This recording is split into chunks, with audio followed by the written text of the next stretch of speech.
¿Qué tal? Muy buenas, bienvenidos a la burbuja de Periodista Digital de este jueves, un jueves muy especial porque hoy vamos a defender lo nuestro, vamos a defender nuestra historia, una historia secuestrada, una historia muy sectaria, la que quieren imponer unos, pero nosotros, que somos valientes, que no nos importa lo que nos digan, pues queremos asumirla con la valentía que nos caracteriza. Así que estén muy atentos porque hoy vamos a celebrar el aniversario 90 años, en este caso no solo de un partido, no solo de una serie de figuras, sino de una idea que hoy parece que muchos la insultan, que muchos la pisotean, que nadie quiere comprar, pero que creo que es necesaria y que sigue vigente. Yo creo de verdad que ustedes nos pueden insultar, ustedes nos pueden llamar lo que quieran, pero miren, nos da igual. Hacemos lo que nos da la gana y eso es lo que nos caracteriza. Porque somos libres, libres de verdad.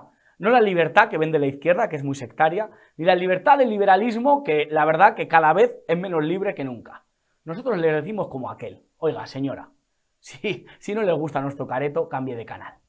Y esta es la realidad que vamos a defender. Así que vamos a poner encima de la mesa la historia de Falange, 90 años de un partido, de una idea que todavía hay personas que siguen defendiendo como una idea histórica, como una idea necesaria. Y después de lo que ha cometido este gobierno, de la profanación de la tumba de su jefe histórico, una víctima de la guerra civil como José Antonio Primo de Rivera, un hombre que desechó su idea de señorito, su idea de lujo, su idea de privilegio y decidió defender a los más débiles españoles. Y sobre todo, porque son la única ideología, la única idea, son el único partido que han recibido una multa muy cuantiosa de dinero por culpa de la Ley de Memoria Democrática. Y por eso en la burbuja vamos a hablar de Falange. Nos llamen ustedes lo que nos llamen. Después hablaremos de la manifestación del día 29, hablaremos de The Nice, pero vamos a comenzar este programa hablando del 90 cumpleaños de un partido que todavía sigue vigente. Ese partido que desecha las izquierdas y las derechas, que defiende la tercera vía y sobre todo que grita como nadie, viva la unidad de España. Y yo creo que en estos tiempos hace falta reivindicarlo. Para hablar de ello tengo a mi izquierda a mi querido amigo y camarada Juan Manuel Cepeda, experto en Falange. ¿Qué tal? ¿Cómo está usted, abogado? Buenas tardes, encantado de estar aquí contigo y siempre pues en la misma trinchera. No tenemos otro sitio donde estar. 90 años, muchas velas para una tarta. 90 años desde que, aunque realmente el 29 de octubre de 1933 no se funda la Falange porque ni siquiera se había buscado el nombre, o sea, la Falange en ese domingo del 33 no existe, pero sí es verdad que es el primer balbuceo, por llamarlo así. Es la presentación al público de José Antonio como líder político de lo que pocos meses después se convertiría en Falange Española.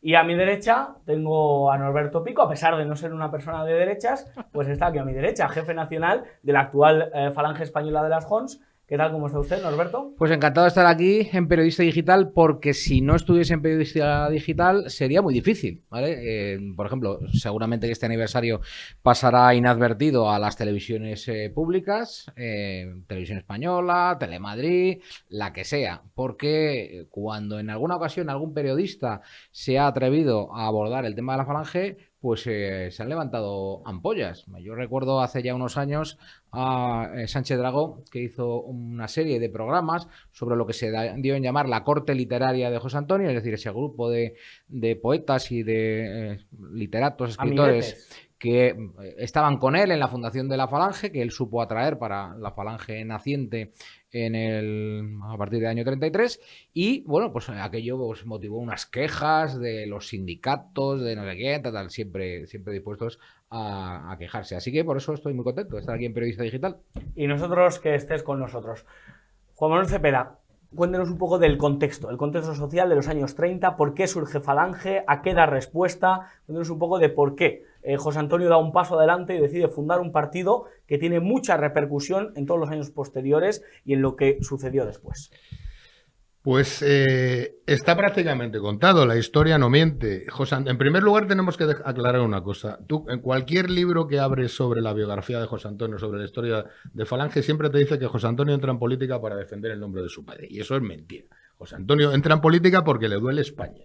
José Antonio entra en política y funda, no este día, como hemos dicho, pero ahí ya crea el embrión de lo que sería un movimiento de tercera vía, entendido como lo entendemos ahora, un movimiento que no era ni de izquierdas ni de derechas, un movimiento que compartía con el socialismo la crítica clara al liberalismo, pero que no compartía las mismas soluciones. Por eso, en el propio discurso del Teatro de la Comedia del 29 de octubre del 33, ya se echan los primeros enemigos. Los primeros enemigos son ni más ni menos que gran parte de la gente que fue a verle en ese mitin. Porque la mayoría de los que van a verle lo que piensan es que José Antonio ese día va a fundar o va a poner en marcha el Partido Fascista Español, que es a lo que iban a verle. Hasta el punto de que antes de empezar a hablar, antes ya le saluda a la mayoría brazo en alto y con una ovación estridente. José Antonio no crea el Partido Fascista Español, aunque sí es cierto que tenía ciertas concomitancias, sobre todo a efectos coreográficos con los fascismos europeos. Pero ya hace la primera crítica y salvaguarda y dice: el nacimiento del socialismo es justo porque nace para solventar una serie de problemas gravísimos del pueblo, tanto del pueblo español como en el mundo.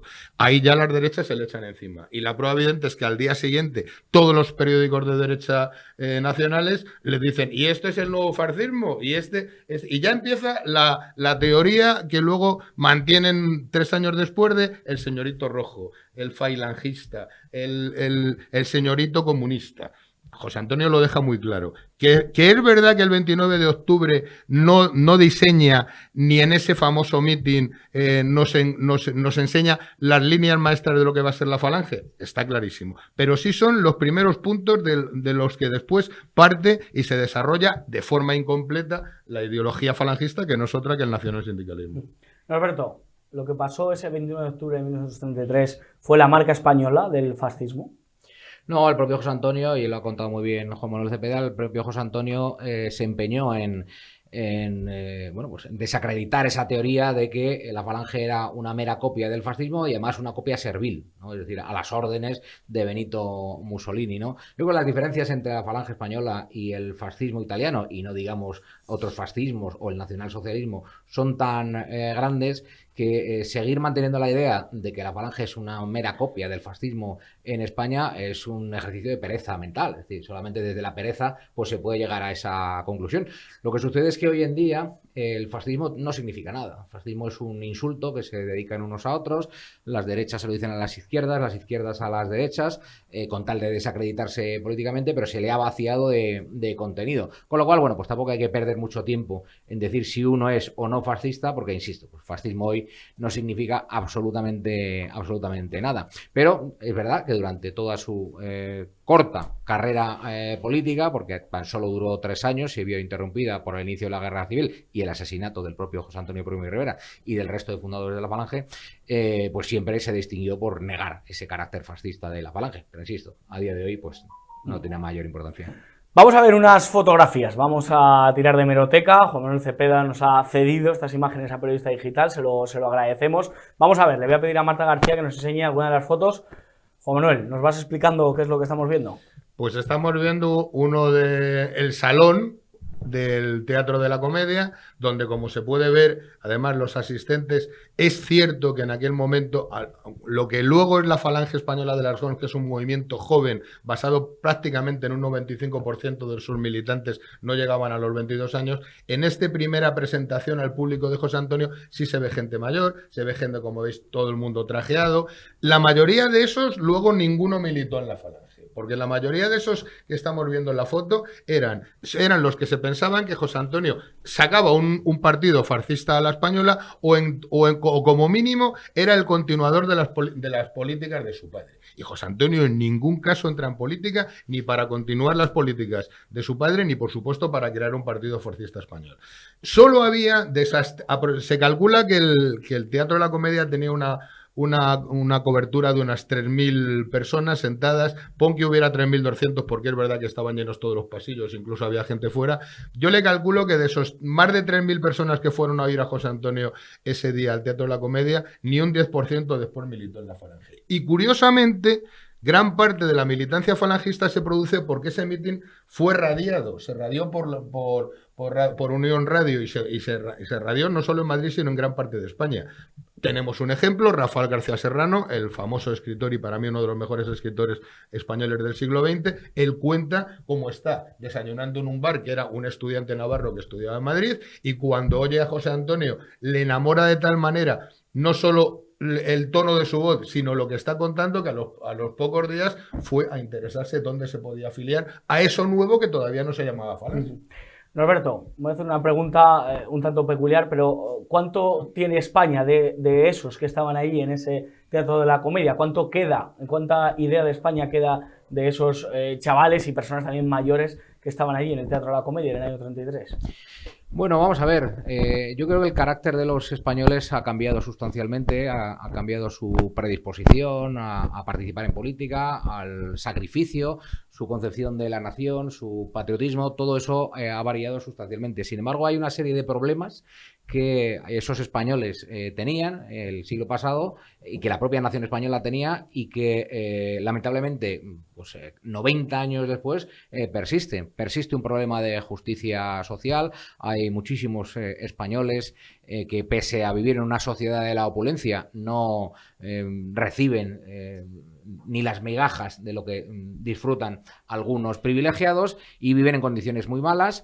Hay muchísima gente que para poder sacar adelante a su familia, no como entonces, que seguramente pues con un miembro de la familia pues trataban de sacar adelante a familias muy numerosas. Hoy familias de apenas 3 miembros necesitan el trabajo de 2 o de las 3 personas y ni siquiera así llegan a final de mes, ¿no?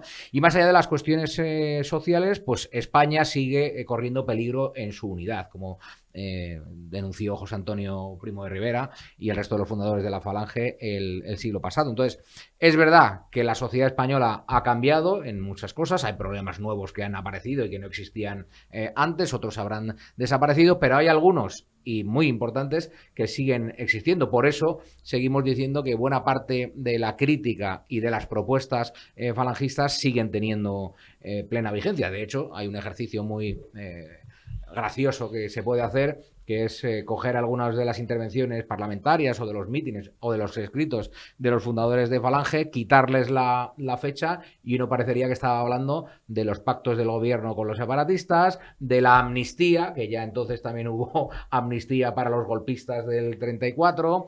Bueno, ya digo, si uno hace ese ejercicio se va a creer que está leyendo un texto muy actual. Vamos a seguir viendo fotografías y vamos a seguir viendo historia de Falange, pero antes, Juan Manuel, ¿qué temas se trataron en ese Teatro de la Comedia? ¿Cuál fue el discurso? ¿Quiénes hablaron? Hablaron y creo que tienes una foto que seguramente la pondréis ahora. Hablan 3 intervinientes. Alfonso García Valdecasas, que es el primero además que habla. Después de Alfonso habla Julio Ruiz de Alda. Y al final habla José Antonio, que es el que cierra el mitin. Bueno, pues el primer orador, Alfonso García Valdecasas, que es el que vemos ahí lo tenemos. A la izquierda de la foto. El primer orador, en aquel entonces era diputado en el Congreso, era por un grupo que se llamaba Agrupación de Intelectuales al Servicio de la República. Es decir, ya era, fíjate, en esa foto, el de la izquierda es diputado y José Antonio se presenta a las elecciones que se produjeron en menos de un mes después y salió de diputado. Pues bien, Alfonso García Valdecasas entonces era un conocido catedrático de Derecho Civil, muy famoso porque además fue de los más jóvenes en conseguir la cátedra. Ya estaba, insisto, dentro del Congreso y habían formado un grupo que se autodenominaban Frente Español. ¿Se puede calificar a Alfonso García Valdecasas fundador de la Falange? No. Y la prueba evidente, fíjate cómo es que al día siguiente o a los 2 días, Alfonso García Valdecasas se casa, se va de viaje de novios, aquellos viajes opulentos, porque claro, era un señorito de posibles, de 2 meses, y cuando volvió a España, no volvió a Falange ni a recoger el carné. Porque José Antonio sí es verdad que había hecho un listado con los carnés por antigüedad en la Falange y le había dado el número 2 o 3. No volvió ni a recoger el carné. Eso sí, cuando empezó la Guerra Civil Española se presentó al cuartel general de Franco argumentando su calidad de fundador de la Falange y luego ya colaboró durante todo el régimen franquista, pero durante el periodo donde la Falange primigenia luchó por España y luchó en España, en las cárceles españolas, este hombre no apareció en ningún lado. Luego está Julio Ruiz de Alda, de todos conocido, en aquel momento era un héroe nacional, porque acababa de producirse la heroica hazaña del Plus Ultra, era un militar en la reserva, luego fue la mano derecha y leal a José Antonio hasta la muerte, y cuando digo hasta la muerte lo digo textualmente, y precisamente en el mitin Julio no estaba adornada con los dotes de orador, era un hombre más que de acción, era un organizador, posiblemente fue el mayor organizador de la Falange, y luego está José Antonio, que fue realmente, la gente fue al mitin a oír a José Antonio, porque entonces era el hijo del dictador, vuelvo a repetir, se pensaba que iba a sacar a la calle el nuevo partido fascista de España, porque entonces no había un fascismo español, entonces solo existía un partido, que era el Partido Nacionalista Español, comandado por el doctor Albiñana, cuyo militante se llamaba los Legionarios de Albiñana, pero no había de por sí ningún partido, aunque sí había partidos fascistizados, como podía ser los Legionarios de Albiñana. Vamos a ver más fotografías de ese día histórico, que bueno, pues aquí estamos hablando de ello en la burbuja de Periodista Digital. Por ejemplo, esa imagen, Norberto, la verdad que nos la ha cedido Juan Manuel Cepeda, son imágenes inéditas. Oye, la puesta en escena me recuerda a los mítines actuales. Sabéis que la mayoría de los partidos, en los últimos años al menos, pues ponen siempre detrás de los oradores, normalmente ponen a sus militantes más jóvenes, ¿no? Alguna vez se ha provocado que detrás del orador pues alguien luzca una camiseta que no va en sintonía con lo que se está hablando y ha tenido su gracia, y por eso a mí también me hace gracia recordar esta imagen, ¿no? Que con tantos personajes detrás.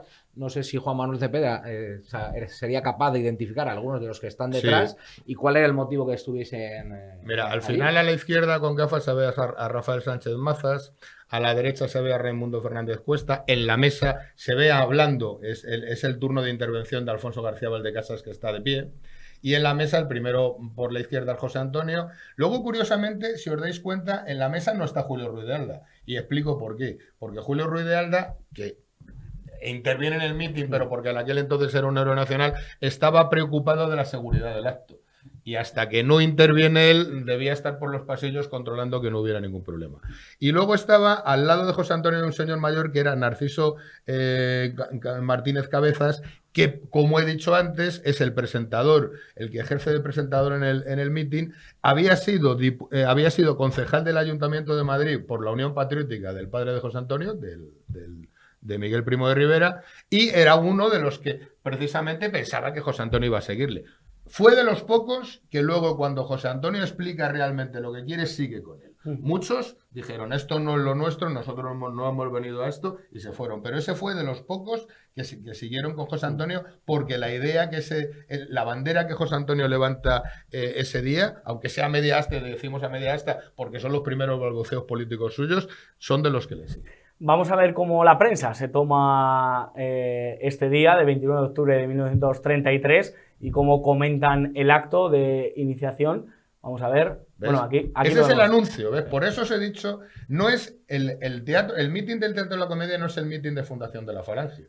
Se convoca por José Antonio como un acto de afirmación españolista, ni siquiera de afirmación nacional, como se ha escrito falsamente. Esa es la convocatoria en un periódico del mitin, donde se dice que va a haber un importante acto de afirmación españolista mañana domingo a las 11 de la mañana en el teatro, y los intervinientes que van a estar en él. Lo de españolista nos sirve para dejar claro que los términos van variando su significación a lo largo del tiempo. Hoy nadie utilizaría el término españolista porque se pensarían que estaban hablando del Español de Barcelona, el equipo de fútbol. No sé, de Tamudo. Afirmación española, afirmación nacional, algo así. Y algo así, esa confusión en los términos, va a acompañar luego históricamente a José Antonio Primo de Rivera, que en uno de sus primeros mítines, para hablar de la totalidad del pueblo español, emplea el término totalitario, claro, al que después se le da una significación política completamente distinta, que ha valido a los más perezosos y a sus enemigos políticos para calificar a José Antonio Primo de Rivera y a su ideología de totalitaria. Él negó explícitamente su carácter totalitario, pero al emplear en una sola ocasión ese término, pues ya los más perezosos dicen, la Falange era totalitaria. Claro. Pues para ir acabando, porque lo habéis explicado espectacularmente, ¿Merece la pena seguir defendiendo las ideas que se defendieron hace 90 años, que José Antonio puso encima de la mesa? Hemos visto que los temas o el diagnóstico puede ser parecido, pero sigue mereciendo la pena defender una tercera vía, defender la unidad de España, defender los postulados que se defendieron en ese Teatro de la Comedia. Vamos a ver, 90 años son muchos, con lo cual, y como hemos visto, pues la sociedad española ha cambiado, el mundo en general ha cambiado en un montón de cosas, ¿no? Hay problemas, sin embargo, que subsisten, pero yo creo que el pensamiento de los fundadores de la Falange sigue dotándonos de una serie de herramientas para analizar el mundo, para analizar la evolución de la sociedad española, y hay algunas de las propuestas a problemas concretos que todavía siguen vigentes, que para mí siguen siendo igual de válidas. Además de todo eso, de esas herramientas políticas, pues la Falange y el propio José Antonio tienen ¿cómo decirlo? Una propuesta moral, un contenido ético de vivencia personal que yo creo que es muy, muy reivindicable. A mí hay personas que se quedan solo en esta segunda parte, ¿no? Dicen, José Antonio era un arquetipo, ¿no? Bueno, un ejemplo a seguir. Bueno, yo creo que tuvo un comportamiento ejemplar a lo largo de su vida, al menos en su compromiso político me refiero. Evidentemente José Antonio no era un santo y cometería errores y pecados como el que más, pero al menos en su compromiso político sí que me parece ejemplar. Y a mí me atrae junto a eso la vigencia de muchas de sus ideas. Juan Lorenzo Cepeda, 90 años después, estamos aquí, España tiene una serie de dificultades. ¿Sigue mereciendo la pena defender lo que se defendió hace 90 años? Sin lugar a dudas, y coincido con Norberto. La gran mentira que nos contaron, tanto durante el franquismo como durante la transición, de que José Antonio solo es un arquetipo, es un ejemplo a seguir, es mentira. José Antonio es un líder político, es un filósofo, es un actor de la política, que desgraciadamente no le dejaron, ya no te digo continuar, ni siquiera prácticamente iniciar su andadura política, y que para eso, 90 años después, todavía sigue habiendo en España que nos consideramos josé-antonianos, que nos consideramos falangistas, porque entendemos que los mismos problemas que había en España entonces y que José Antonio levantó la bandera de la Revolución Nacional para acabar con ellos, siguen subsistiendo hoy, y yo todavía no conozco ninguna otra ideología ni ningún otro proyecto que pueda atacar y traer al pueblo español, tan harto de desgracias, esa revolución necesitada desde hace siglos. Norberto Pico, muchísimas gracias. Juan Manuel Cepeda, es un placer tenerle, de verdad. Como siempre, encantado de estar con vosotros. Gracias, de verdad. Pues el día 29 de octubre los españoles estamos llamados a la calle. Había un grupo de música que decía aquello de a la calle, he visto las calles arder otra vez. Nosotros no las vamos a hacer arder, pero sí de entusiasmo, sí de actitud, sí de espíritu. Por favor, basta ya de, ay, no somos como ellos, ay, es que no sé qué. No, de verdad, con determinación. Que se cagan en nuestra madre, que es España, que van contra nosotros, que nos quieren robar lo nuestro, señora. Usted se cabrea, ¿verdad? Cuando le roban la cartera, cuando le roban el bolso, cuando le roban a alguno de sus nietos. Pues imagínese cómo nos roban España. No tenemos que salir con ímpetu, con determinación, con ánimo, contra los que nos quieren robar España, nuestra esencia, nuestro origen, todo lo que somos. Y para ello, pues tenemos que comentarlo y tenemos que hablar de ello. Diego Ñáñez, ¿qué tal? ¿Cómo estás? Bien, bien, muy bien. Aquí encantado de estar aquí. Tú sabes que es como mi segunda casa ya. Presidente de Libertad Sin Ira, hay que salir a la calle, ¿verdad? Yo estoy totalmente convencido de que los jóvenes tenemos una labor súper clara de salir a defender a España este domingo en la calle. Y no nada más el domingo, sino lo que viene, pues, ¿no? Y a mi derecha tengo a mi queridísima Mireia Borràs, admirada. ¿Cómo estás? ¿Qué tal? Muy buenas tardes, muy bien, muy feliz de estar aquí otra vez. Hay que salir a la calle. Hay que salir con todo, como dicen los jóvenes y toda la población, toda la sociedad civil, todos los colectivos, todas las organizaciones, todos los partidos, todo el mundo. Tenemos que salir a denunciar, a exigir a Sánchez que basta ya y a decirle que con los españoles no se juega. La izquierda eso de manejar la calle le gusta mucho, ¿no? Pero ya está bien, ¿no? Exacto, sí, a ellos les gusta mucho, aunque ellos suelen hacerlo de manera un tanto más violenta. Ya sabemos que cuando la izquierda se manifiesta vemos de repente contenedores quemados y demás. Nosotros lo hacemos de una manera cívica, respetuosa, pero sí llena de pasión y de bueno, de alguna manera de indignación, ¿no? ante esta situación que no se puede tolerar. Como ha dicho Diego, los jóvenes tienen un papel importantísimo porque están jugando con su presente, pero con su futuro también. ¿Qué tipo de país se les va a quedar a las nuevas generaciones, ¿no? Están rompiendo España, están dañando la convivencia, están destrozando lo más preciado que tenemos, que es la unidad. Entonces no podemos quedarnos de brazos cruzados. Y si nosotros no salimos a defender lo nuestro, nadie va a salir por nosotros a hacerlo. Entonces tenemos que ser todos y cada uno de nosotros, en la medida de nuestras posibilidades, que salgamos. Es la única herramienta que tenemos, el manifestarnos, el hacerlo cívicamente, pero con todo el ímpetu y toda la fuerza de todos unidos, diciendo basta ya. Basta ya, y si no lo hacemos y al final, imaginaos que la manifestación pues no se llevara a cabo, no se hiciera tal, entonces aquí los malos siguen ganando y siguen súper tranquilos. No señor, tenemos que poner toda la carne en el asador, toda nuestra fuerza y todas nuestras ganas para intentar paralizar esto y decirle a Sánchez que se vaya. La verdad es violenta y tu cama es fría, cantaba aquel, y yo creo que, de verdad, la verdad es que la tenemos que reivindicar, tenemos derecho. Que es nuestra España. Diego, Exacto. ¿qué cosas hay que gritar este Bueno, domingo? ¿Qué cosas hay que decirle a Sánchez, decirle a Puigdemont y a todos estos? Claramente Puigdemont a prisión. Puigdemont a prisión. Eso es lo efectivamente, primero. Mireia, mira, ha saltado Mireia como un resorte. Puigdemont a prisión. Eso es lo primero. Claramente que España no se vende y que no tiene ningún precio, pues no, vemos que la izquierda está dispuesta a gobernar independientemente de lo que se le pida. Y otra cosa que yo creo que es importante destacar es el hecho de que la juventud no está con este pacto, pues no. Yo creo que vamos a ser muchísimos los jóvenes que vamos a ir este domingo a reivindicar que España no se vende. Y yo creo que ha sido así históricamente. Vemos como en la Reconquista fuimos los jóvenes los que salimos a la calle a defender a España. Durante la invasión de los franceses, el 2 de mayo, fuimos los jóvenes los que estuvimos ahí defendiendo a España sin importar qué. Y yo creo que ahora mismo, cuando se está intentando romper el Estado de Derecho y la nación, seremos los jóvenes quienes saldremos a defenderla independientemente de lo que nos digan. O sea, no es una cuestión de izquierda, es una cuestión de patriotismo. Y cada vez más somos los jóvenes patriotas los que estamos dispuestos a salir a la calle. Y yo creo que este domingo va a ser un buen ejemplo de ello.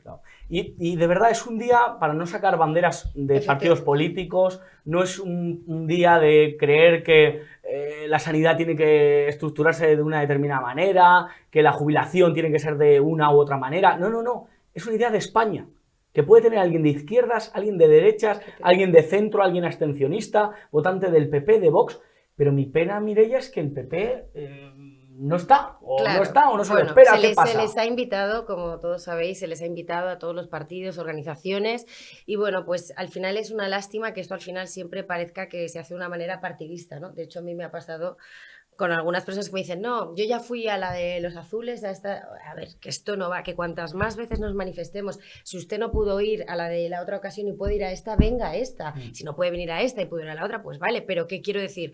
Que se trata de salir a la calle, de reivindicar, de luchar con toda nuestra fuerza, como he dicho, y todas las veces que podamos, porque es nuestra única arma, es que no podemos quedarnos en casa sentados viendo cómo destrozan nuestro país, cómo destrozan los cimientos que sustentan nuestras libertades, nuestros derechos, nuestra fraternidad.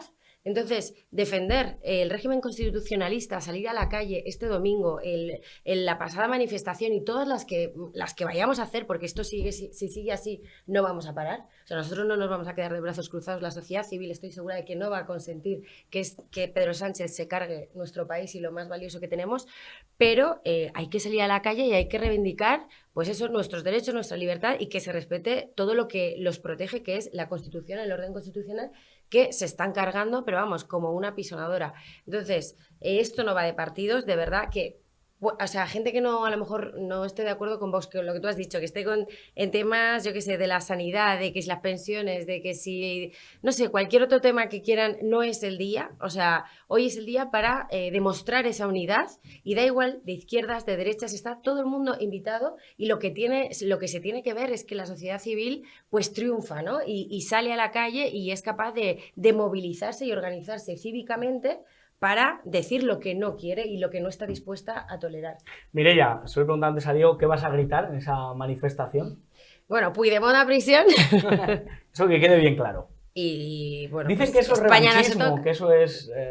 que eso es venganza contra Puigdemont y no sé qué y no sé cuánto. Como que venganza, vamos a ver, este señor es un fugado, es un señor que se ha reído de todos los españoles, que ha robado a todos los españoles y que encima está ahí súper tranquilo y riéndose de todos nosotros, y encima decidiendo quién va a ser el próximo presidente de turno en España. O sea, las personas que odian España decidiendo cuál va a ser el futuro de España. Este señor se merece estar en la cárcel, que es donde debería estar, y no decidiendo el futuro de nuestro país, intercambiando cartas con, pues eso, con un traidor como es Pedro Sánchez. Diego, eres venezolano de origen, pero español de espíritu.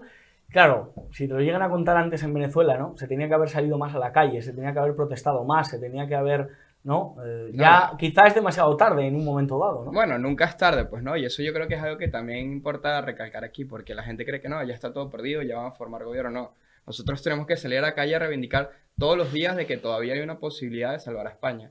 Y si no lo hacemos en la calle es que no hay otro lugar. Te puedes quedar en tu casa, poner los tweets que te dé la gana. Yo creo que ese es el problema de la juventud, pues, ¿no? Que está muy desmotivada, que pretende quedarse en casa y no salir a la calle a reivindicar su futuro, porque es como lo comentabas tú antes, nosotros estamos preocupados inmensamente por nuestro futuro, pues, ¿no? España es lo primero, claramente, pues, ¿no?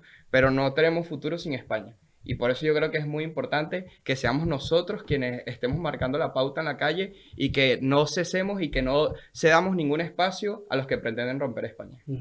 Mireia, la derecha históricamente es muy de mantita, es muy de brasero, es muy de Netflix, de quedarse en casita, Claro. pero hay que salir. Y yo Bueno. te lo tengo que decir, además de por verte a ti, que yo creo que ya es motivo suficiente para salir a la calle, por más cuestiones hay que salir, ¿no? O sea, esa derecha acomodada que durante muchos años ha estado Sí. cediendo y cediendo y cediendo. A ver, yo pienso que habrá de todo, ¿no? Pero también pienso que es que en general las familias corrientes pues están en sus preocupaciones diarias, en sus trabajos, en levantar sus negocios, en los problemas en el cole con los niños, es decir, al final viven en sus problemas diarios que no son pocos y parece pues como que todo lo demás pues es secundario, ¿no? Pero en este caso tenemos que ser conscientes de que no es secundario, es la base de absolutamente todo, como he dicho, de nuestras libertades, de nuestros derechos, del país que vamos a dejar a nuestros hijos, a nuestros nietos, porque además esto pues podría marcar un precedente, ¿no? Entonces, si ya todo vale, si ya un golpista, un fugado, se le puede conceder una amnistía, mientras tú, como no pagues tus impuestos, puedes ir a la cárcel o como te excedas de la velocidad con el coche, incluso también puedes ir a la cárcel, y todos los demás, aquí vivimos en una dictadura de que tenemos que cumplir ley y orden, pero los golpistas, los delincuentes, se les exculpa, se les suelta a los violadores a la calle, o sea, ¿pero qué país se nos está quedando? Entonces, si nosotros dejamos que aquí 4 políticos traidores y mediocres que solamente piensan en su propio beneficio y en su propio interés, en mantener el asiento en ese sillón, pues claro, ellos solamente van a pensar por ellos. Nosotros, ¿qué tenemos que hacer? Pues salir a la calle y decir que no, señor, que tienen que pensar en nosotros, que tienen que, lo primero, irse de esos sillones porque no nos representan. O sea, las decisiones que están tomando Pedro Sánchez y todo su séquito, al final, lo que yo creo que tiene que verse con esta manifestación es que la sociedad civil no está de acuerdo, que no está de su lado, que realmente no les representan. Las decisiones que están tomando no les representan, por mucho que tengan a los medios de comunicación comprados, algunos de ellos, por mucho que intenten gastarse millonadas en publicidad institucional, da igual, la realidad ¿cuál va a ser? La que veamos este domingo en las calles. Los miles de personas que salgan este domingo a manifestarse o que hayan salido a lo largo de estas semanas, esa es la realidad. Entonces tenemos que demostrar que no estamos de acuerdo con todo lo que está ocurriendo, que estamos dispuestos a luchar por nuestro país hasta las últimas consecuencias, y los jóvenes creo que tienen una oportunidad extraordinaria para liderar este movimiento porque ellos efectivamente tienen la fuerza, tienen la ilusión y tienen digamos, el arrojo, ¿no? Para liderar movimientos así, movilizar hasta sus padres, sus nietos, sus abuelos, sus amigos, o sea, todos, porque hay veces que es verdad, pues eso, que el padre que está cansado con sus problemas, tal, no sé qué, y el joven, su hijo, dice, papá, por favor, vamos, esto es importante por mi futuro, y convence a su padre, y convence a su amigo, y esto es importante, ¿no? Y cuantos más salgamos a la calle, pues mejor, y antes echaremos a Sánchez. Es una realidad que, joder, Europa ha muerto, o sea, en Berlín no hay muro, en Viena no hay bases, en Suiza no hay bancos, en Roma no hay papa, es una realidad, pero que España no muera. O sea, yo lo que quiero es que España no muera y que no la dejamos morir. Aquello que decía Jesucristo de no lloréis, solo duerme no está muerta, ¿no? De aquella niña, que no lo digamos también de España. Para ir acabando, Diego, claro, no solo nos oponemos a la amnistía, es que fíjense el acuerdo al que ha llegado Yolanda Díaz y Pedro Sánchez. No puedes viajar en avión porque se le pone en la nariz a Yolanda Díaz, nunca mejor dicho. Pero ella sí puede viajar todas las Pero veces ella que puede quiera. viajar en Falcon lo que quiera, o en Puma, o en lo que quiera, pero los españoles en burro, los españoles en el coche San Fernando, todo el acuerdo, atacar el Valle de los Caídos, que yo creo que es más que un simple monumento, es un símbolo, la cruz creo que es un símbolo que algunos tenemos muy en cuenta y que creo que no hay que quitarle los dos brazos a la cruz y dejar un monolito, sino que realmente hay que reivindicar ese símbolo de reconciliación. Es que es mucho más que una amnistía. No, es muchísimo más y la realidad es que cada vez lo vamos a ver más repercutido en nuestro futuro y por eso es que yo creo que es esencial que nosotros mismos seamos los que salgamos a la calle a protestar no solo contra la amnistía, porque obviamente eso es lo más grave de todo, pero hasta a enfrentarnos a este gobierno que está dispuesto a vender nuestro futuro independientemente de nada. O sea, es que estamos viendo medidas a lo más estilo Hugo Chávez, que es lo que a mí me recuerda y también es una de mis grandes motivaciones para salir a la calle y para incentivar tanto a mi familia como a mis amigos a que se den cuenta de que este tipo de cosas ya han pasado en otros lugares y que no podemos permitir que España, que lo estamos viendo, que se nos viene encima, no hagamos nada al respecto. Claro. Chávez solo me gustaba cuando cantaba lo de la gata bajo la lluvia. ¿Te acuerdas? Que hacía ahí sus aló presidentes y esas cosas. Qué personaje, lo de Chávez. En verdad, me da un poco de vergüenza. Un día te vienes. ¿Cuándo muere Hugo Chávez? ¿Qué día? El 5 de marzo del 2013, me parece. Vienes aquí y le analizamos. Justo el cumpleaños de mi madre, imagínate. Madre mía, qué cuestiones. Mireia, mucho más que la amnistía. Es que este pacto va mucho más allá. Sí, efectivamente. Bueno, nosotros lo llevamos diciendo muchísimo tiempo, ¿no? Es el gobierno de la ruina, de la miseria, es un traidor a España y a todos los españoles y no tiene ningún tipo de escrúpulo en vender a España y toda la prosperidad de España a cambio de él poder permanecer en su sillón. Entonces, insisto, nosotros no debemos consentir esto. Si nosotros no lo hacemos, nadie lo va a hacer por nosotros. Es importantísimo que nos manifestemos, que salgamos a la calle y decir que no queremos esto, que España no se vende y que estamos unidos. En esto estamos unidos. Luego tendremos discrepancias en otro tipo de cuestiones, fenomenal, pero en este estamos unidos. España no se vende y no lo vamos a tolerar y tenemos que sacar con toda la fuerza y espero que los jóvenes ahí tengan un papel extraordinario, que podáis liderar esto y animar a vuestros abuelos, amigos, etcétera, a que salgáis todos a la calle y efectivamente no se trata solo de la amnistía es algo gravísimo que ya, o sea, pasa todas las líneas rojas, pero es que estamos hablando de un gobierno que realmente lo único que mira es por su propio interés. Ahora, efectivamente, lo que has dicho de los vuelos, por ejemplo, ¿tú te crees que, por ejemplo, una persona a lo mejor desde Almería, ahora mismo, si no puede ir en avión, va a tener que tirarse 7 horas en un tren? 7 horas, eso es inviable. O sea, quiero decir, inviable pues para una persona que a lo mejor tiene que ir a trabajar 2 o 3 con la gallina y la maleta, claro, o sea, como antiguamente. Entonces, 7 horas tú sometes al pueblo a tu dictadura climática o de cualquier tipo, porque todo lo que someten son dictaduras, todo lo que aplican, pero porque a ti te da la gana, pero eso sí, ellos como van a poder ir en Falcon, van a poder coger todos los aviones que quieran y hacer lo que quieran y viven en sus mansiones y en sus casas llenas de seguridad. O sea, para el pueblo siempre todo lo peor, pero claro, es que a ellos esto no les afecta. Entonces, realmente, yo creo que, no sé, cualquier persona, familia de a pie que vea la que se le viene encima, no tiene que pensar que... Como te digo, no tiene que pensar que, bueno, a lo mejor no es para tanto, luego seguro que no es así. No. Tú lo acabas de decir. Si es así, ya hay un precedente. Yo veo mucha gente que piensa que a veces exageramos, ¿no? Que no va a ser para tanto, que bueno... No, es para tanto y para mucho más. Y ha habido precedentes que esto ha ido pasando. Lo que pasa que, claro, no es de la noche a la mañana. Esto va poquito a poco, te van recortando libertades, te van aplicando más y más restricciones y hasta que un día dices, oye, pero si no puedo coger un avión, no puedo aparcar en la calle, no puedo entrar en la capital, no puedo entrar en el centro de mi ciudad, no puedo... Y estás lleno de restricciones. No puedo fumar en un bar. No. Si es que eso es lo que está pasando. Si es que viene el recorte de verdad desde los tiempos de... Entonces, por nuestro presente, nuestro futuro, porque las decisiones que tomemos hoy moldean el futuro que vamos a tener mañana y el país que vamos a tener mañana, debemos de movilizarnos y salir todos a la calle. Totalmente. Yolanda Díaz, Irene Montero, chicas pegajosas y el gobierno un caramelo podrido. Diego, muchísimas gracias por estar con nosotros. 29 a las 12 de la mañana, Plaza de Colón. Sí, estaremos defendiendo nuestro presente y nuestro futuro. ¿Alguna pancarta? ¿Nos la desvelas o...? No, sin spoiler. Pero yo creo que es muy importante dejar claro que es necesario que todos salgamos a la calle, todos los jóvenes tenemos esa responsabilidad porque al final es nuestro futuro. Ya como bien decía antes, durante la Reconquista fuimos nosotros los jóvenes los que luchamos por España, durante la invasión de los franceses fuimos nosotros y no estamos dispuestos a permitir que se rompa España en nuestros ojos.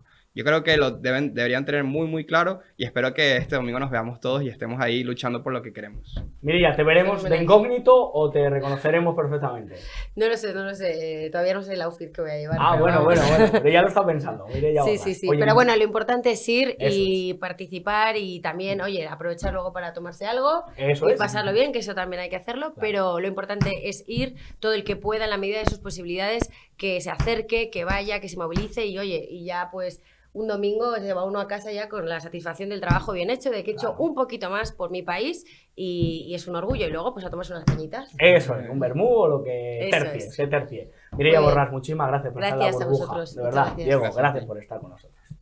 Y acabamos este programa de jueves que me encanta, o sea, lo disfruto como un niño, como un enano. Nunca he entendido esa expresión, pero ahora como no se puede hablar de enanos, hay que decir hombres pequeños y esas cosas. Nosotros les llamamos enanos porque son nuestros queridos enanos.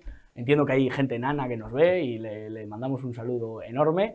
Y hablando no de un enano, sino de un gigante de la comunicación, el profesor Luis Ruiz de Asúa, profesor de cine. ¿Qué tal? ¿Cómo está usted? Muy buenas noches, don Josué, ¿qué tal? Oye, ¿qué mensaje más bonito recibí ayer de la mujer de Carlos Pumares? Ah, Pumares. Un grande, ese sí que era grande. Qué rabia da esta vida, ¿no? En la que no... Yo me da una lástima porque tuve el honor de leer aquel mensaje y me parece digna mujer de un gran hombre como él. ¿Entenderíamos el cine de la misma manera en España? sin No, Pumares? no, además a mí me da mucha lástima que mucha gente tiene la imagen de ese genio, de ese sabio, que era don Carlos Pumares. Tiene una imagen de sus últimos años, igual en ciertos programas, que yo creo que no daban la imagen de lo que él era. Él era El un, Cibergrán, ¿no? Y él aquella- era un auténtico genio, era una auténtica eminencia y un cerebro que a personas como a mí, la verdad, nos marcó para bien nuestra juventud. Nos hubiera encantado tenerle aquí en la Buah, burbuja, para mí habría sido... pero bueno, entendemos vamos, que está en el cielo, los que creemos en Dios creemos que está en un lugar mejor y desde ahí Seguro. pues se verá el cine en el cielo. dice el maestro García que Parar el cielo es el escenario de las mejores películas de la historia y poder tomarte cócteles con Rita Hayworth y compañía. Yo quiero creer que también será así. Pues hay que creerlo. Decía Borges aquello de que el amor es inventarse una religión en la que el Dios es falible, ¿no? Pues este es nuestro Dios. Madre mía, y la de nos cosas queremos. que aquí hay un nivel en este programa. Aquí hay un es nivel que no impresionante, se lo ¿eh? puedes imaginar, ¿eh? Mireia Borràs, Juanma Cepeda, Diego Yáñez, Vamos, o sea, es que es menuda, genial. menuda universidad de la Una vida. universidad de la vida, que es la buena, ¿eh? Esa es. Hoy nos va a hablar de una película que seguro que a Carlos Pumares le encantaba. Yo creo que sí, porque vamos a hablar de una película, de una de esas películas de culto que en su día pasó inadvertida. Bueno, fue un fracaso de taquilla total. ¿Qué me dices? Fue No lo tal sabía, fracaso que su director no volvió a dirigir nunca más. Es la única película de su director. ¿Pero qué pasa? Pues que esta película con el tiempo la ha puesto en su sitio. Sí. Tiene auténticas legiones de seguidores. Es un cuento de hadas en el que no falta de nada. No falta la hada buena, no falta un auténtico ogro, es decir, no faltan los niños amenazados. Y estamos, ya digo, ante un cuento de hadas dirigido en el año 1955 por un auténtico genio, como era Charles Lawton. Es una producción de Paul Gregory distribuida por la United Artists titulada La Noche del Cazador. La Noche del Cazador. Y La Noche del Cazador, hay que decir que Stephen King, que algo sabe de estas cosas, dice que es la película más terrorífica de la historia. Y si lo dice Stephen King, algo tendrá. Digamos algo. Bueno, tendrá. Marta nos ha escogido ahí un cartel. Que Sí, esto es un cartel... quizá no sea el más característico, pero No, sí. no es el más característico, pero yo creo que probablemente sea de igual de alguna edición de DVD o similar. Porque esta película, digo, que pasó muy El inadvertida. tatuaje en los nudillos, ¿no? Sí, amor y odio, y cómo lo explica ahí el protagonista, la lucha del amor y el odio. Sí. Bueno, es una película sobresaliente de Charles Lawton, que ya digo que era un grandísimo actor. Billy Wilder, por ejemplo, decía que era el mejor actor que había habido en la historia. Y hablamos de él en su día, ya en la otra etapa de este programa, cuando hablamos de Testigo de Cargo, aquel mítico Eso papel es. del abogado Sir Wilfrid Robards.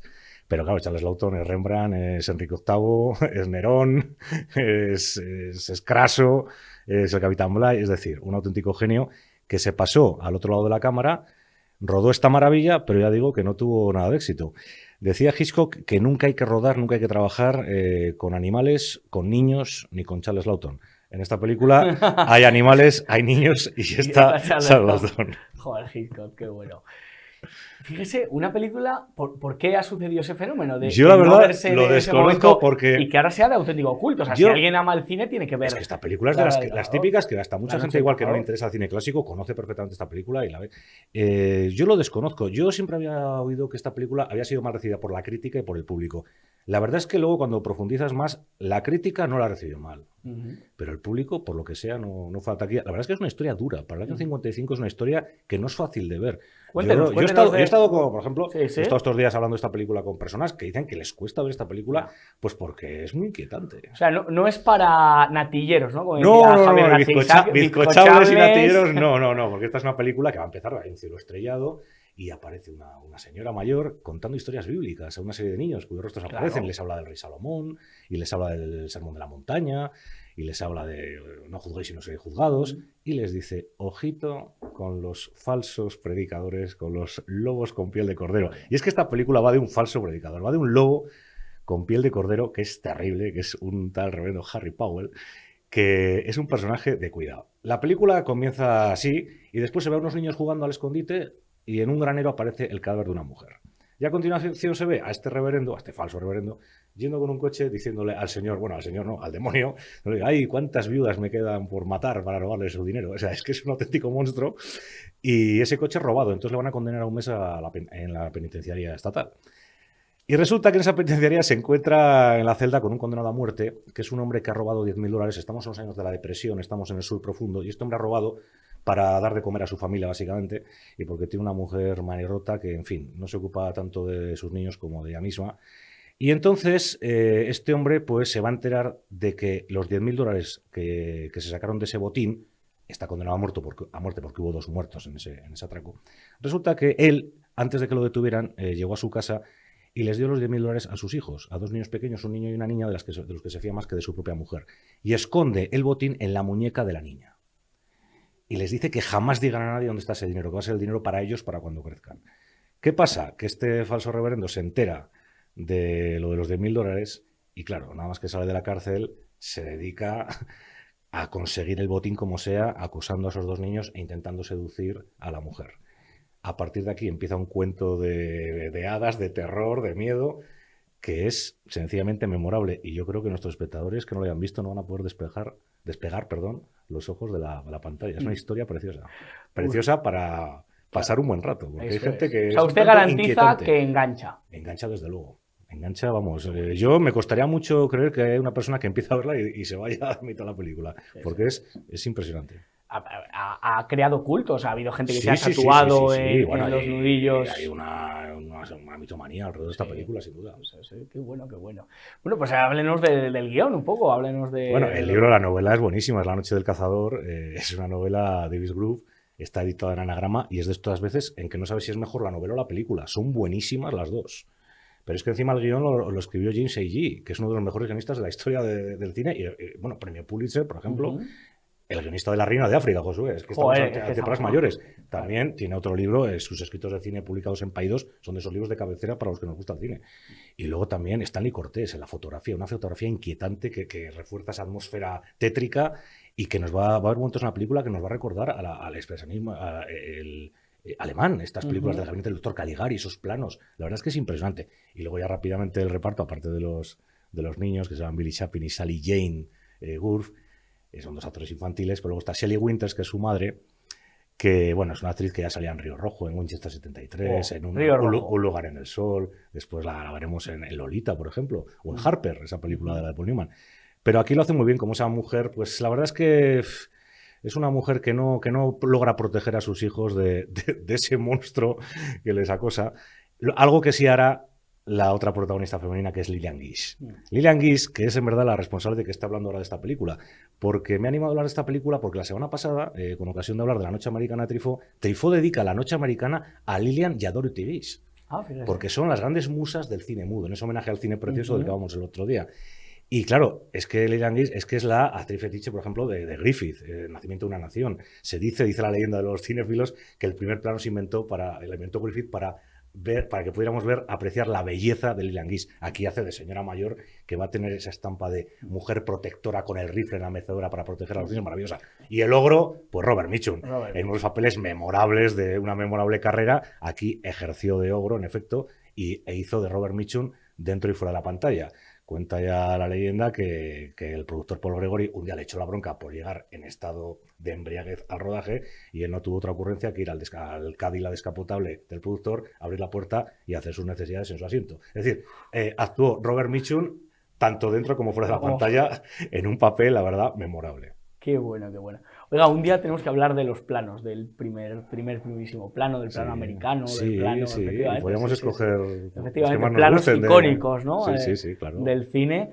Y, joder, esa capacidad, ¿no? De dirigir y a la vez actuar que ha ocurrido en ciertas ocasiones en el cine y que a veces se han hecho de manera magistral, como es en este caso, La noche del cazador. Pensemos en Clint Eastwood, por ejemplo, sin ir más lejos. Qué bueno, qué bueno. A veces el guión también Sylvester Stallone, con sí, Rocky. Sí. La verdad es que pues hay genios que lo mismo sirven para escribir, para actuar. Para un roto que para un descosío. ¿Y por qué verla? ¿Por qué verla en 2023? Bueno, todo esto que hemos comentado de película de culto, etcétera, la memorable interpretación de Robert Mitchum. Pero a mí me gusta esta película porque está cargada de símbolos. Es una película en la que se aprecia un gran contraste entre la religión que salva y los falsos profetas, ¿no? Esto se ve muy, muy claro en esta película y a mí ese juego me gusta mucho. En fin, creo que es un cuento de hadas precioso que no podía haber salido más que de la imaginación de ese niño grande que era el grandísimo Charles Laughton. Así que yo recomiendo a nuestros amigos telespectadores que vean La noche del cazador. Y por cierto, que es que me han comentado, he comentado a un amigo que iba a hablar de La noche del cazador y me dice que si era con motivo de que se acerca una fiesta o algo así. De Halloween. Vamos a ver, yo estoy hablando de La noche del cazador porque otro día vi a Lillian Gish, el homenaje a Lillian Gish en la película Truffaut, no porque vaya a hablar de eso, porque usted ya sabe que a mí eso del... Usted como Carlos Paz, ayer se cagó en Halloween. Hombre, yo no soy muy partidario, la verdad, pero bueno. No. ¿A usted le gustan todos los santos? Me gustan las fiestas de toda la vida. Sí, claro, como tiene que ser. No lo que viene importado. De lo que viene importado hay cosas que me gustan, como La noche del cazador. Efectivamente. O sea, si gustó Misery o si gustó Escalofrío en la noche, bueno, va a gustar La noche del cazador. Va a encantar. Seguro. Sí. Pues nada, ¿le gusta a usted el terror? Por cierto, no se me olvide mencionar... A mí el terror me aterra, pero esto no es terror. Yo la he visto. Esto es un cuento y no quiero que se me olvide mencionar cómo canta Robert Mitchum. Hombre. Es que es malo, es un tío malo, pero es que es encantador. Es encantador. ¿Cómo canta? Es que un malo bien canta hecho, salmos, claro. Es impresionante cómo canta. Una película muy bíblica. Por cierto, que tiene discos Robert Mitchum, no lo sabía. No, de Calypso. Tiene unos discos de Calypso estupendos. Hablaremos con el Chancas de ello. Guau, Por cierto, que hablamos el otro día con el Chancas de la nueva de Scorsese. Se atrevió a opinar porque él la ha visto. Sí. Y dice que mucho metraje. Bueno, eso Scorsese... ¿A usted no le incomoda el Depende, hay películas de Scorsese. Hay películas de Scorsese como uno de los nuestros que yo habría visto 6 horas seguidas sin ningún problema. Silencio le gusta a usted. Silencio es una película de las de hablar durante horas. Y Casino... Y luego Wall Street es otra cosa. Eso es otra cosa. Y del Cabo del Miedo... Por cierto, Robert Mitchum en esta película ya va preparando su papel de Max Cady en El Cabo del Miedo, la primera versión, que para mí es mejor que la de Robert De Niro, siendo muy buena la de Robert De Niro. He cambiado de opinión con los años. Hablaremos un día de las dos, ¿eh? Tengo preparado un programa de hablar de las dos, de hacer una comparación, porque yo he cambiado de opinión respecto a esas dos películas. Abogado, pero en otra no lo dice. No lo dice. Robert Mitchum no lo dice. Y a usted le gusta más. Profesor, muchísimas gracias por estar con nosotros en La Burbuja. La noche del cazador. Nosotros sí que somos cazadores. Pues nada, nos despedimos de este programa. Día 29, por favor, estén presentes, porque es necesario, porque es fundamental, porque España nos llama, porque de verdad no podemos fallar a nuestra madre, no podemos fallar a nuestra patria, de verdad. Sean ustedes, vengan de donde sean, la procedencia de ustedes, el trabajo que sea. Nosotros estamos con las peluqueras, nosotros estamos con las cajeras de supermercado, nosotros estamos con los antenistas, estamos con todos, de verdad, con los taxistas. Pero por favor, vengan, porque va a merecer la pena. Como siempre digo, darle las gracias a Marta García, nuestra jefa técnico, y decirles que no se lo cuenten porque ya se lo contamos nosotros. Alejen a los niños del televisor y aléjenles de Irene Montero. Que Dios les bendiga.